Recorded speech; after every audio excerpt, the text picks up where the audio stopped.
नमस्कार दोस्तों, आज मैं territorial army commission 2026 officers recruitment के बारे में बताऊंगा। आगे मैं वो सारी जानकारी दूंगा जिसके बेसिस पे आपको अप्लाई करने में आसानी होगी, तो देखते रहिए। जैसे कि मैंने आप लोगों को बताया, टेरिटोरियल आर्मी कमीशन 2026 ये मेल और फीमेल दोनों के लिए है। सबसे पहले हम चलते हैं इंडेक्स पे। इंडेक्स में मैं आप लोगों को ये दिखाना चाह रहा हूँ कि इसके अंदर में क्या क्या होगा। जैसे terms and condition of service, vacancy कितने हैं, एलिजिबिलिटी कंडीशन क्या है, अबाउट एग्जामिनेशन कैसे होगा, स्टैंडर्ड ऑफ एग्जामिनेशन, सिलेबस क्या होगा, कैसे अप्लाई करना है, फी डिटेल्स क्या है, क्या क्या डॉक्यूमेंट्स रिक्वायर्ड है, बाद में सर्टिफिकेट्स। इसके अंत में है हेल्पलाइन। इन केस अगर आपको कोई हेल्प चाहिए, किसी कुछ समझ में नहीं आ रहा है, तो हेल्पलाइन में जाके जो नंबर दिया जाएगा वेबसाइट पे, उस पे जाके आप फ़ोन करके उनसे हेल्प ले सकते हैं। सबसे पहला हमारा पॉइंट था terms and condition of service. ये जो है पहला, आप देखिए, territorial army part time concept है, फुल टाइम नौकरी नहीं है। इसमें 2 महीने का ट्रेनिंग मैंडेटरी है। दूसरा है पेंशन भी गारंटी नहीं है। इसमें एग्ज़ाम क्लियर होने के बाद कैंडिडेट को लेफ्टिनेंट रैंक का पद दिया जाता है। पे, अलाउंस और बाकी फैसिलिटीज सब बराबर होंगे जब ट्रेनिंग या मिलिट्री सर्विस के लिए बुलाया जाएगा। कैंडिडेट का प्रमोशन जो नॉर्मल तरीके से होगा वो लेफ्टिनेंट कर्नल तक होगा, अगर रूल के हिसाब से चले तो। और उसके ऊपर का जो रैंक है कॉलोनल और ब्रिगेडियर, उसे सिलेक्शन प्रोसेस के थ्रू किया जाता है। ऑफिसर को कभी लंबे समय के लिए भी बुलाया जा सकता है माहौल के हिसाब से। बाकी नीचे आप देख सकते हैं पे स्केल है, जो भी है इसमें कौन कौन से रैंक के लिए क्या क्या पे स्केल है। वैकेंसीज टोटल है आपके 12 वैकेंसीज। इसमें से 11 मेल के लिए है और 1 है फीमेल के लिए। अब आते हैं हम एलिजिबिलिटी कंडीशन। इसमें एलिजिबल होने के लिए जो कंडीशन एक कैंडिडेट को होना चाहिए, पहला है वो इंडियन सिटीजन होना चाहिए। दूसरा है वो एज लिमिट के बीच में होना चाहिए, या तो 18 और 42 साल के बीच में होना चाहिए एज ऑन 19 मई 2026। इसमें वो लोग अप्लाई नहीं कर सकते हैं जो आर्मी, नेवी, एयरफोर्स, पुलिस, ग्रेव, पारामिलिट्री इत्यादि फोर्सेस में नियुक्त हैं, वो अप्लाई नहीं कर सकते हैं। इसमें जो कैंडिडेट अप्लाई करेंगे वो कम से कम ग्रेजुएट हो किसी भी मान्यता प्राप्त यूनिवर्सिटी से, और उस कैंडिडेट का फिजिकल कंडीशन और मेडिकल फिटनेस होना ज़रूरी है। अब आते हैं एग्जामिनेशन पे। इसका एग्ज़ाम आपको 12 जुलाई 2026 को होगा, और इसका सेंटर ऑफ एग्जामिनेशन जो है पैन इंडिया लेवल यानी कि ऑल इंडिया लेवल पे होगा। और ये जो सेंटर्स हैं वो आपको वेबसाइट में दिया जाएगा। स्टैंडर्ड ऑफ एग्जामिनेशन देखिए आप, इसमें एक ही सेशन होगा, यानी कि एक ही बार में होगा। 2 घंटे का पेपर है ये। इसमें 3 पार्ट पे डिवाइड किया गया है उसको।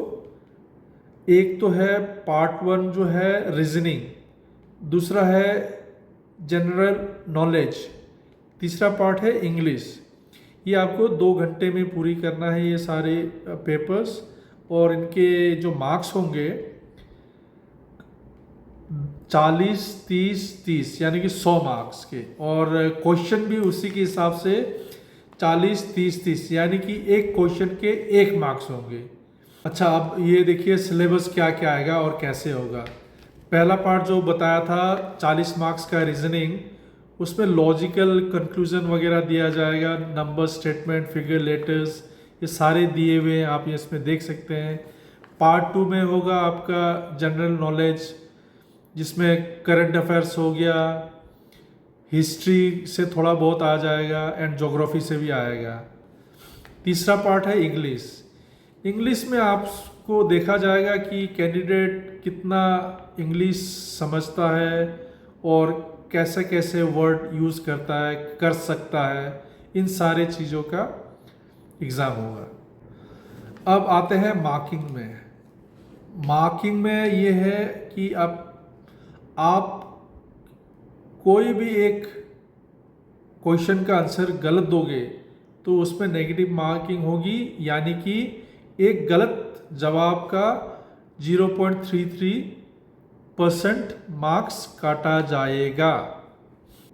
अब देखिए अप्लाई कैसे करना है। Candidates are required to apply online only.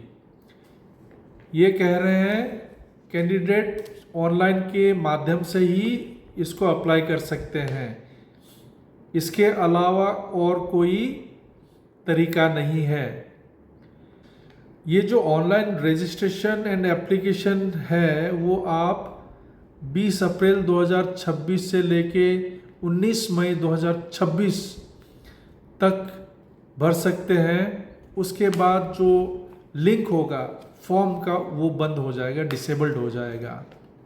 Form भरते वक्त कैंडिडेट को इस बात का ध्यान में रखना है कि वो सेंटर्स कौन सा चाहता है, किस सेंटर में वो एग्ज़ाम देना चाहता है, उसी हिसाब से अपना सेंटर चुन ले फॉर्म भरते वक्त। कैंडिडेट्स ध्यान दें, एक बार फॉर्म फिलअप होने के बाद जो सेंटर्स आपने चूज़ किया है वो दोबारा बदला नहीं जाएगा, जो आपने फॉर्म में भरा था वही रहेगा। कैंडिडेट्स को ये भी सूचित किया जाता है कि जो फॉर्म भरा गया है उसका एक प्रिंट आउट लेके रख ले अपने पास। एडमिट कार्ड है, वो एडमिट कार्ड आपको 10 से 15 दिन पहले, एग्ज़ाम से पहले आपको अवेलेबल करवाया जाएगा। फ़ी डिटेल्स के बारे में मैं आपको बताता हूँ। कैंडिडेट्स को 500 रुपये फॉर्म फिलअप के लिए जमा करने पड़ेंगे, और ये जो 500 रुपये फॉर्म फिलअप करते वक्त आप जमा कर रहे हैं फॉर्म फिलअप करने के लिए, वो सिर्फ जो पेमेंट मोड है, जो पेमेंट जमा करने, पैसे जमा करने का जो तरीका है वो वेबसाइट में ही बताया गया है, उसी के हिसाब से आपको पे करना है। ये जो पेमेंट ऑफ फ़ी है वो आप किसी दूसरे तरीके से जमा नहीं कर सकते, वही तरीका आपको अपनाना पड़ेगा जो तरीका आपको वेबसाइट में दिया गया है। फ़ी एक बार जमा हो गया तो आपको वो रिफ़ंड नहीं होगा किसी भी हाल में। डॉक्यूमेंट्स रिक्वायर्ड पे आप आते हैं। कैंडिडेट्स जो सेलेक्ट हो चुके हैं, क्वालिफाई हो चुके हैं, एग्ज़ाम क्लियर कर चुके हैं, उनको कुछ ओरिजिनल डॉक्यूमेंट्स लाने होंगे इंटरव्यू के वक्त, जैसे application form IAF TA9 revised part 2 जो डाउनलोड करने के बाद फिल कर लें अपने हाथ से, वो ओरिजिनल लेके आना है। सारे एजुकेशनल क्वालिफिकेशन सर्टिफिकेट जैसे कि मैट्रिक हो गया, मैट्रिक के बाद जो भी आपने और एग्ज़ाम दिए होंगे हायर स्टडीज़ के, उसके सर्टिफिकेट्स चाहिए। आइडेंटिटी प्रूफ चाहिए फ़ोटोग्राफ के साथ, जैसे वोटर ID हो गया, पैन कार्ड हो गया, पासपोर्ट हो गया, ड्राइविंग लाइसेंस हो गया, आधार, ये सारे प्रूफ ऑफ आइडेंटिटी है। उसके बाद आपको लाना है proof of residential address. Proof of residential address में जैसे कि आधार कार्ड में भी कोई कोई होता है, बिजली का बिल हो गया, पानी का बिल हो गया, ये हो गया। इसके बाद आइए certificate for proof of age. आपको मैट्रिक के जो सर्टिफिकेट होते हैं उसमें मिल जाएगा, आप उसको जमा कर सकते हैं प्रूफ ऑफ एज के लिए। कैंडिडेट्स जिनके नाम थोड़ा सा डिफरेंट है, अलग है दो डॉक्यूमेंट पे, तो उनको gadget copy of gadget notification of India state का डॉक्यूमेंट शो करना पड़ेगा जिसमें करेक्ट नाम हो, या फिर आपको एफिडेविट बना के देना पड़ेगा न्यूज़पेपर कटिंग्स के साथ। इसके बाद है latest income proof, income tax revenue department या मजिस्ट्रेट से ला के देना पड़ेगा। Copy of latest income tax return, ITR जो फाइल करते हैं साल के एंड पे, उसकी कॉपी। Admit card,